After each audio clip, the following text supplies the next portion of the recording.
Good day, everyone. My name is Sui Chu. Thank you for joining us for today's podcast number 2, following the conclusion of the recent AMA. If you did not participate in the live AMA session, you can still watch the recording on IFL's Facebook page. Today, I'll be talking to Viki Tong about her experience with her children talking about money. Viki was the recent panel speaker in the AMA MoneySense For Your Child. Do note that everything said today is for education purposes and do not constitute financial advice. Each person's circumstances are different. Do your due diligence or speak with a licensed financial advisor before making your decision. Hello, Viki. Welcome to this podcast. Hello, Shuichu, and hello, everyone. So, Viki, could you share with our listener one interesting money anecdote that happened in your family recently? Okay, one of the interesting money anecdote that happens recently, I guess I would say that it happened end of last year before my boy's final exams. So what happened during that period of time, right? He decided to sell Milo to his friends because he noticed that the canteen auntie was charging way too much to the fellow friends as compared to what he can get outside. So he told me he wanted to do it. I said, okay, being a very thoughtful mommy, right? I agreed with him to support him in his new venture. So I packed all the Milos in I let him brought around, I think 3 or 4 packs with all the ice packs, nicely packed, and for him to bring it over. So it happens over 10 days, and every day he will come back and share with me. So the first day he came back and he told me, you know what, mommy, my best friend wanted to be my partner. So we agreed way before we started. But today, after the first day, I decided to break the business from him. We decided to go our own ways. So I asked what happened. So he shared with me. After that, I told him, okay, do you know what is a lesson learned? Lesson number 1, not every best friend can be your business partner. So he was listening and said, okay, yes. So the next day he came back and then he shared with me, mommy, it was so tiring to bring the Milo down from the classroom to the recess, to the canteen. So I decided to get employees. I decided to get my friends to work for me. I said, okay, how much are you going to charge them? How much are you going to pay to them? He said, oh, you know what? Because I do not have a high profit, so I will only pay each of them $1 per month. So we share a little bit about all this. And then I said, this is lesson number 2, human resources. And then the next day he came back and he said, you know what, mommy, I came up with a marketing slogan. And I said, what is it? So he said, oh, I tell my friends, my Milo is chill, it's cold, and it's cheaper. You do not have to queue up. So I say, okay, this is advertising 101 to you. So it goes on for 10 days. So I would say every day he came back with one lesson learned. So to me, I guess it's something that is quite interesting because given that he was only 9 years old, he did have a sense of what to do to tap on all this opportunity. Wow, like mother, like son. I cannot wait to hear about the next holiday's new business venture. Viki, you have 2 children. Are their money habits very different? What do you do? Can you share with our listeners your approach to teaching money habits to your children? When did it start? Okay, so I have 2 children. To be very honest, right, we tried to be very fair in terms of the treatment, and we tried to give them exactly the same. So pocket money wise is the standard amount. Everyone gets the same. But however, when it comes to their money habits, right, they are totally different. So despite the fact that we teach them the same thing. So like my boy is very careful with his money. So he will save as much as he can, and he tried not to spend too much. So his coin bank has a lot of coins, and he will always count. So whenever he hit a certain amount, he will pass the money to me and ask me to save it for him, to deposit into his bank account. Whereas my girl, on the other hand, right, is actually much more spendthrift than the brother. She will insist to visit the bookshop once a week and get a small little items to reward herself for a week of hard work. So some people might say, and some of my friends will say, why don't you stop your girl from buying things? So I share with them, I say, well, it is a way for her to learn how to manage her money, to learn how to budget. So as long as she is spending within the limit and she is still saving up, I do not see the need to really stop her from enjoying her small little luxury treats on a weekly basis, as long as it's not on a daily basis, and she kept it within a certain amount. When I talk about teaching money habits to them, right, one of the key things, I guess, was giving them the money, and I get them to save the night before. So for example, I will give them, say, $4. So out of this $4, $1 is actually for saving. So every night we give them the $4 for the next day. I will make them save the $1 immediately. Now, some people might ask, why do I do that? It's actually trying to teach them about pay yourself first. So I started with the allowances. I make sure they have a little bit of excess, which they will save up. So it becomes a habit that every night when they got their allowances, the first thing they do, drop that $1 into their piggy bank. And I don't have to tell them anything. So when they come back from school, right, after they come back from school, whatever assets they have in the wallet, everything automatically, they will put it into their piggy bank as well. So in this whole process, they learn about savings. Very good. Pay yourself first. We will try to remember that. Now, saving money is only half the equation. How do you get your own children started with understanding what is compound interest and how to use that to grow their savings? Okay, first of all, when I talk about compound interest with my children, right, it happens when they were, I think, 6 or 7, when they were starting their primary school education, and they're going to get daily allowances from us. So compound interest can be a little bit very difficult concept to understand. So what I call them is, I teach them baby money. I tell them, interest or compound interest is like baby money, and then baby money will grow more baby money when you save up. So for them, when I teach them that, I also show them their bank account. I know some parents, they do not like to, to open up the bank account and show the children, hey, this is the money that you save, this is your interest. But I say that if I block it, she might, they might not understand what is happening to their money. So every month, I will actually open my banking apps and I will show them, this is your bank account. This is the interest that you have saved. Compared to last month, you have saved excess, not additional how much money, how much is the additional interest as well. So from there, they actually gets to see the money to grow. And this actually gets them very excited. So my boy, when he sees the money growing, right, he'll get very excited and he will start to tell me he wants to save more and more. And after 7 years old, right, and around 8 years old, I start to invest their money. So I start to invest their money in some of those safe equities or those like T-bills and etc.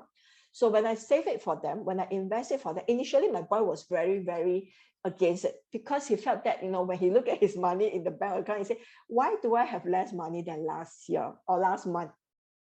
So I showed him the T-bill account. I said, look, your money is here.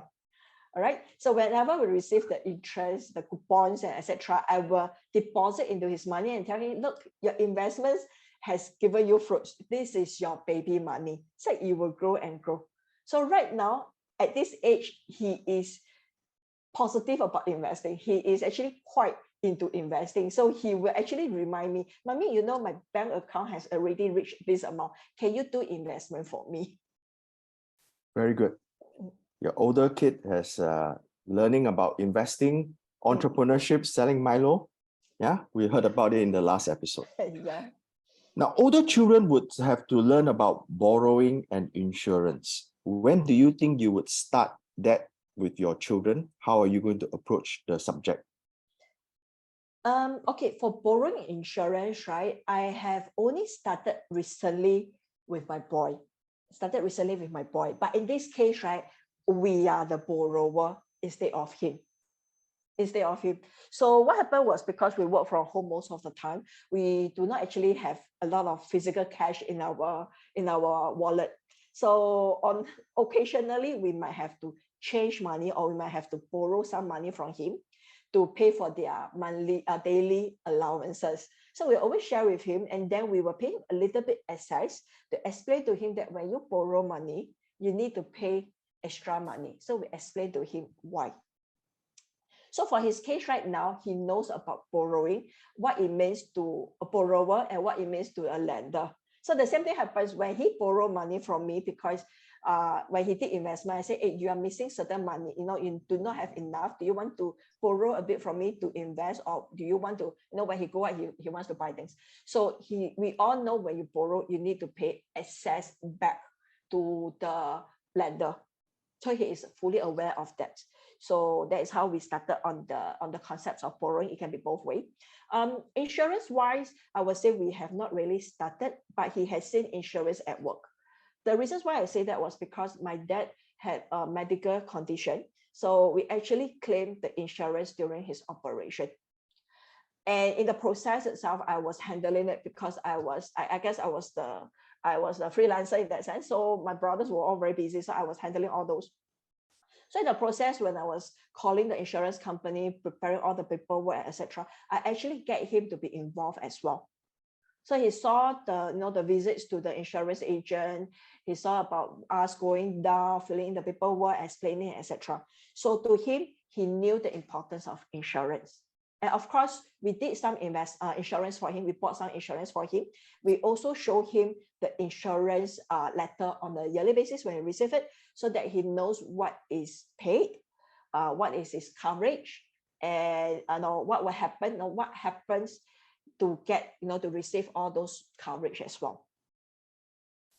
I guess communication and teachable moments are very important. We should always use real life situation to teach our children and have open communication so that they will be able to learn on a daily basis.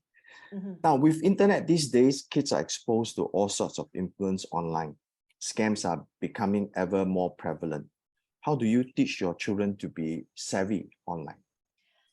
All right, so for these scams itself, I have to say, first of all, the schools has done quite a lot in terms of internet scams. They do have all these lessons during school term to explain to them what are the scams and what they should do when they notice a scam. So at my end, what we do is we reinforce the idea. So sometimes when we are looking at, some YouTubes and all that, they have all those advertisements. We will explain to them what really happened. And sometimes we see all the news on the scams, like those e-platforms where they do not receive the items and etc. So we teach them what happened, what really happened, and what they should do as a consumers to protect themselves as well. And of course, we keep highlighting to them as well that, sometimes things happen because people get a little bit too greedy, or maybe because they were fear of missing out. So we always explain to them that, certain things, if it's too good to be true, just miss it, just let it go. We might miss the boat, but it is perfectly okay. There will always be other opportunities. So it happens as well. It happens in our case where sometimes we came across all those emailers or those SMS. In fact, he actually received all these SMS as well in his phone. So he always share with me and say, "Mommy, this is a scam." Yeah, so I asked him, "Why do you say that?" And he will explain to me. So I always ensure that he understands what is going on. I always explain to him not to be overly greedy. So he is, in a way, at this age, I would say he knows what is going on. Again, communication and teachable moments. Every day he's learning. Yeah. Money management is so important, but school's curriculum doesn't really have them. Turning parents into money gurus to teach their own children. Are we expected to be experts in our own money management in order to teach our children? What happens if I'm not? Any advice for these parents? Okay, first of all, I need to highlight that we are all not perfect. There will always be mistakes here and there. So the key things when we talk about money management, right, was to try and learn from our mistakes. And of course, along the process, right, guide our children so that they can understand what is it and how to avoid the same mistakes. And of course, as parents or as individuals, I always think that it is important for us to learn to do budgeting, learn to do investment, learn to be more prudent in our finances. And in this whole process, right, the children will always be observing at the side. So when they see us having a very positive attitude towards learning about financial management, when they see us being very open about learning, they actually learn from that. So when it comes to their own finances, right, they will also practice similar attitudes towards it. So I would say, do not worry about having to be the expert and making no mistakes. It is perfectly okay to have mistakes here and there. The most important thing at the end of the day is your attitude towards financial management. Your children will learn from your observations as well. Thank you, Viki. Do you have any final comments to share with our listeners today? All right. I guess one of the key thing in my whole process of financial journey, right, is that every single one of us is different. It might be your children.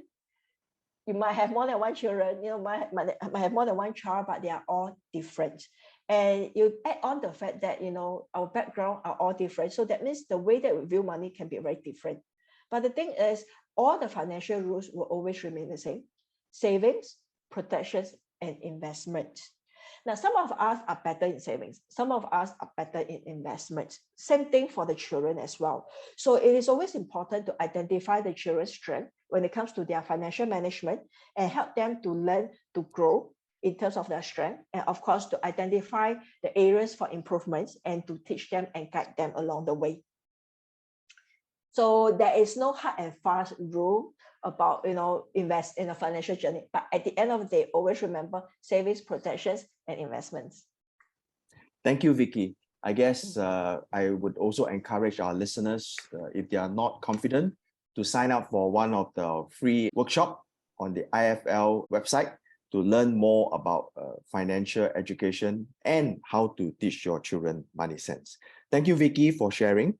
We have reached the end of the podcast today. Thank you to all our listeners for tuning in.